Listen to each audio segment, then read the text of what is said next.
another episode of CyberBytes, the podcast. Today's guest is Tom Bain, CMO at VulnCheck. Great to have you on, Tom. How are you? I'm great. Thank you for having me on. This is great, Stefan. Yeah, you're welcome, dude. So I've been looking forward to this one for a couple of reasons we're going to discuss. Sandbox Finalists this year, which is a good achievement in itself, top 10. And you're the man behind the pitching, right? So they say, and as it went down yesterday, yeah. So exciting. But first, I'd like to rewind. So VulnCheck, who are you guys? What problem do you solve? Yeah, so VulnCheck is an exploit intelligence company. And what I mean by that is vulnerabilities are growing every single year, right? Like the MITRE program is adding 25,000 vulnerabilities a year. They're currently at about like 250,000 range of CVEs.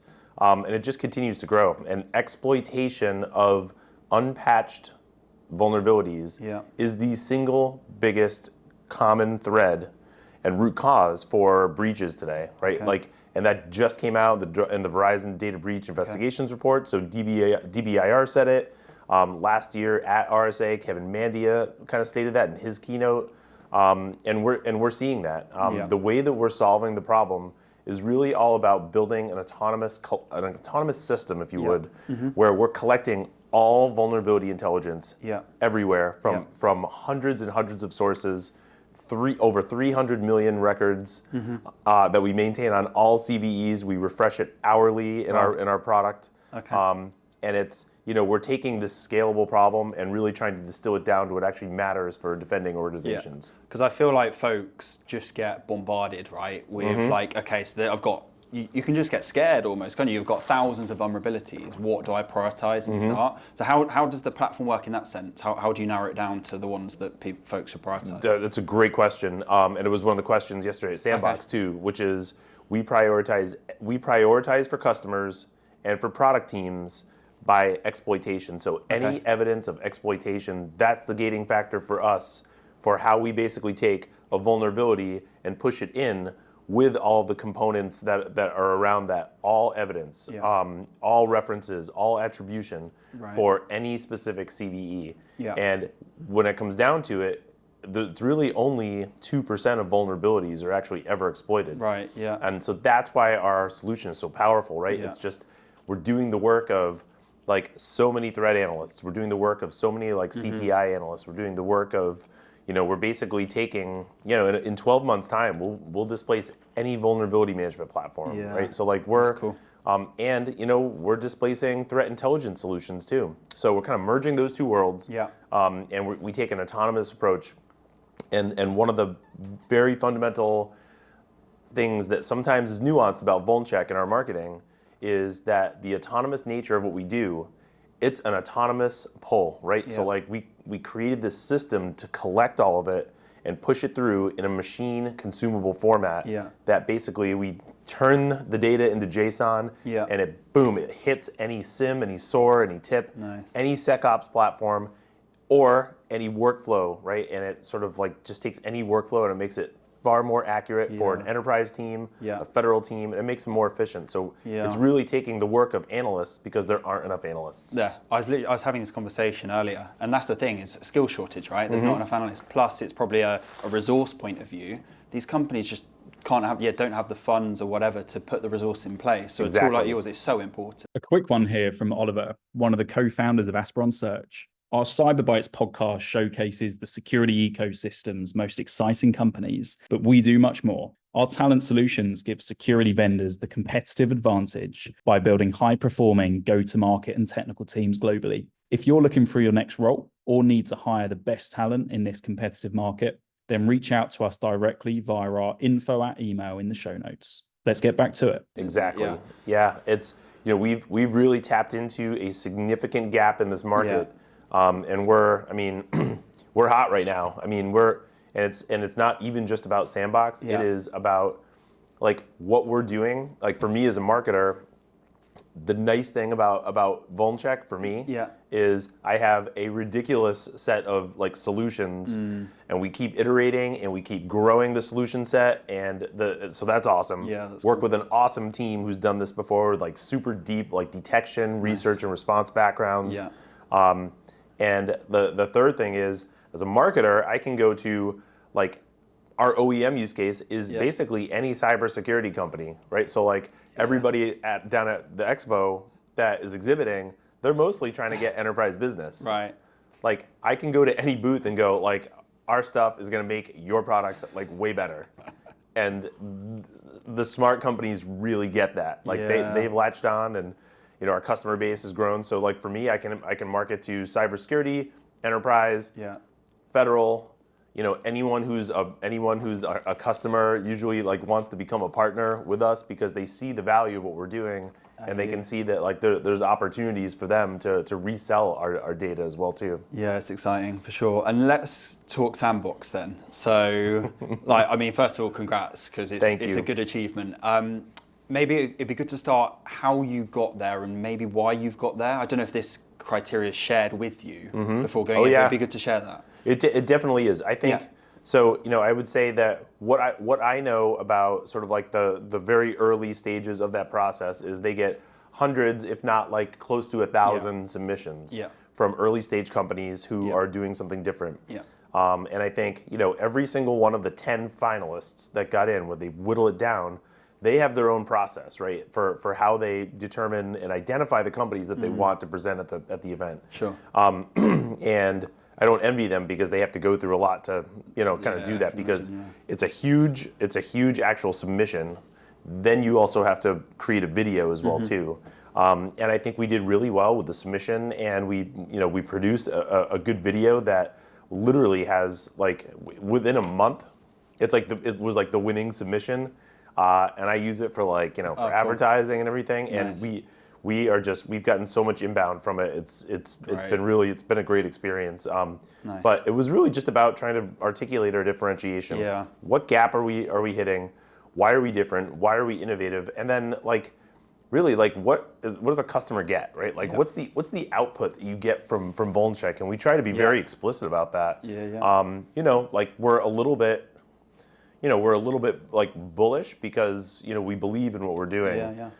So that really was, I think, what kind of set us apart. And the second thing is, every cybersecurity category, like if it's vulnerability management or it's threat intelligence, it has to evolve at some point, right? And it has to, at some point, the innovation curve just levels off. And I think we're picking up in a space that has just been traditionally known as like, not that exciting, given like the rise of AI, given the rise of cloud and the rise of stuff that a couple years ago like XDR.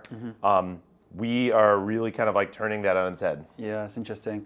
And we've spoke about this a little bit, but I think a lot of firms in the vendor space, particularly now, I think they're leveraging AI as their USP, right?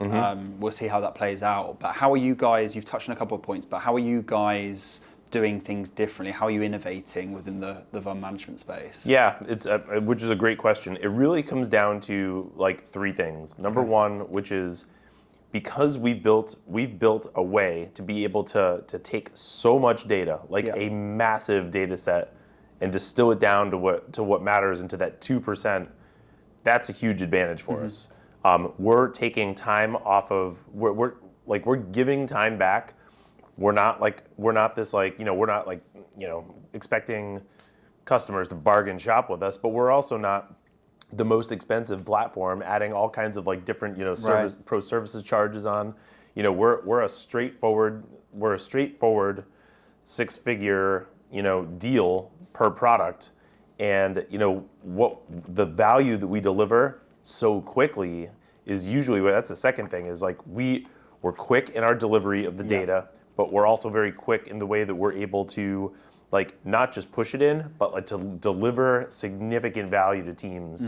And the third thing is really all about just like predictive early warning insights, right? It's stuff that like we even put things together. We have another solution where we talk about like something that's likely to be exploited. We will build an entire exploit POC, like hand curated by like the top nice. Like we have guys who've worked for like Metasploit, Rapid7, Dragos, NSA, CIA. Like our team is ridiculously good, right? I'm so lucky to have that team as a marketer. But we'll hand curate stuff, and we'll build out like detections. We'll open source like detections for like celebrity CVEs or just end days too. Yeah. So we try to give back to the community through our community program, which is we rebuilt the NVD with enrichment. Okay. We rebuilt we built our own Kev. Oh wow. Which features like over 100% more known exploited vulnerabilities that are on the CISA Kev with attribution, enrichment. And we just give it away because those are just two. It's easy for us. Those are just two data sources for us out of like a massive set of data that we pull. Yeah, that's crazy. And set the scene for Sandbox then. For those that don't know, it's pretty mega, isn't it? Like the setup. Talk to us about that. That is one of my favorite words. I'm a huge Oasis fan, right? And that's one of like Liam Gallagher's favorite like descriptions. Is just mega. Yeah. That's the one way that you have to describe it. It consumes everything in your life. Yeah. It is the single hardest thing that I've done in my career to prepare for it and get on stage. Yeah. Just the amount of rehearsals and the number of like tweaks and pivots that you have to make along the way. It really took on this life of its own for me personally, and it was one of the best experiences of my life as well too. It just like it kind of showed. I didn't win, obviously, and congratulations to Reality Defender, of course. Yeah. Ben was a good presenter, and AI was going to rue the day at Sandbox, right? So it's not an unfair advantage. It's just where the industry's going right now, and there were so many AI companies, but great experience. Yeah. Really daunting to get on that stage and look out and just see thousands of people. I mean, I was like blown away. It's like produced so professionally too, and Hugh Thompson does a great job. So hats off to how they do that. This is my first time being like fully immersed in that ever at RSA. That's cool. Yeah, and I think there's not many folks that will ever get immersed in that, right? From the angle that you've seen it, the lens you've seen it on the stage, thousands of people. So that's cool. Yeah. What would you say, like now you've had a chance to reflect on that? Any learnings? Is there anything that comes up that you're like, I don't know, anything you can share? Because it's been 24 hours or so. Like, how are you feeling about it all? Well, I wanted to win, obviously, and I was disappointed that I didn't, that VulnCheck didn't. So I had a couple beers last night, kind of, soaked in my sorrows a little bit. But, today when I look at it, like I gave it personally the best shot that I could give it. But, I had a lot of support from the team internally at VulnCheck, and from our investors too. I mean, I had multiple calls with multiple investors, and like they were very helpful. Definitely helpful hints for like the pre-stuff, and then like at the event itself. I would say the other thing that's really interesting is, you think of RSA as a big conference, and almost like too big and too general.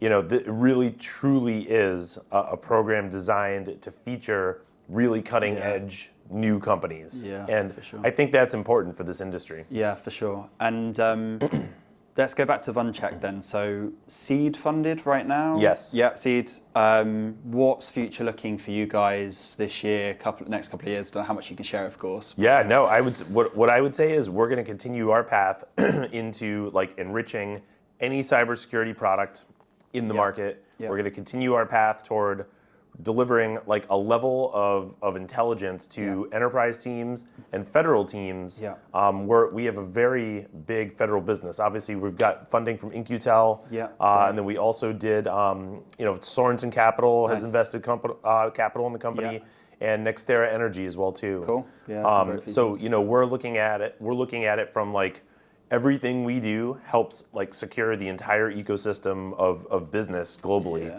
We're gonna expand. We're already expanding globally right now.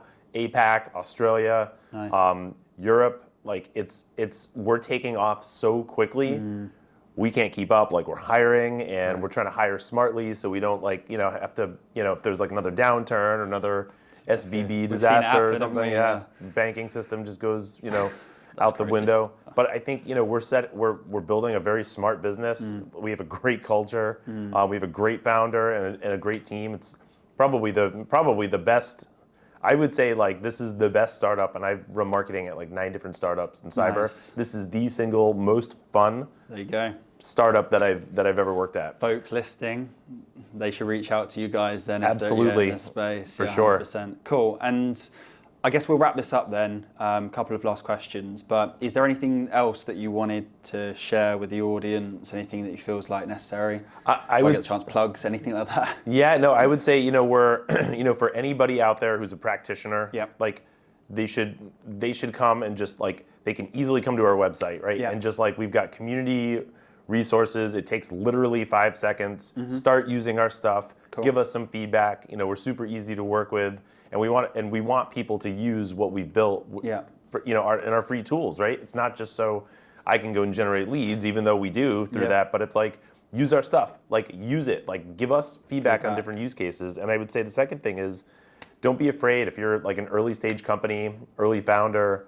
Don't be afraid of like taking a chance and like really trying to like commit to something like an Innovation Sandbox, because it's one of the more rewarding, I think, experiences I've ever had. As hard as it was, I'm also glad that it's over now too, right? Because I can go back and do my marketing job and not just like rehearse my my presentation all day long for a month, right? So 2 things to finish then. How many times do you rehearse it?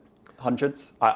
Easily hundreds, bordering on potentially 1,000, right? And I had to refactor it 2 weeks ago so I had 2 weeks straight of like memorizing it and getting it to a certain point. I presented it, I got some good feedback from the Sandbox committee, and then had to totally refactor it from there. So that was the hardest point at which I was like, I don't know if I can do this, but it just, I had to, I pushed through it. Had an awesome presentation coach who helped me, tons of support from the team internally. And I sent them a note this morning. I just said, hey, listen, like, you might not have known that I was, like, what this entailed, like, because you're working on a specific project of VulnCheck, but everybody here contributed to this in one way or another. And it's true, right? Because, like, everybody is doing their part to kind of make this, this business go. And I think we're finished with, because it could be really interesting to the audience. If someone is entering Sandbox next year or needs to do a presentation to thousands, what piece of advice? Now you've done it at like a large scale like RSA, is there a tip that you can say that would help those folks? Oh, man, I could go on for probably another 15 minutes, but what I would say is go for it. Commit to it. And clear your schedule leading up to it, and plan accordingly, because even just getting there as a top 10 finalist is a huge feat. I mean, our web traffic has skyrocketed. We have net new opportunities, net new investors. Like our schedules are full until Black Hat because of Innovation Sandbox. So it's meaningful to an early stage company. Yeah, cool. Well, it's been a pleasure to have you on, thank Tom. you. I appreciate it. Appreciate it. Chat soon. Right on. If you are still listening, thanks for hanging in there, and I hope you enjoyed this special RSA episode. If you did, then please hit the like and subscribe button, and of course share this with your colleagues and friends. If you are a candidate looking for your next role within cybersecurity, or a hiring manager looking to build out your technical or go-to-market teams, then please reach out to me directly on LinkedIn or via email. See you soon.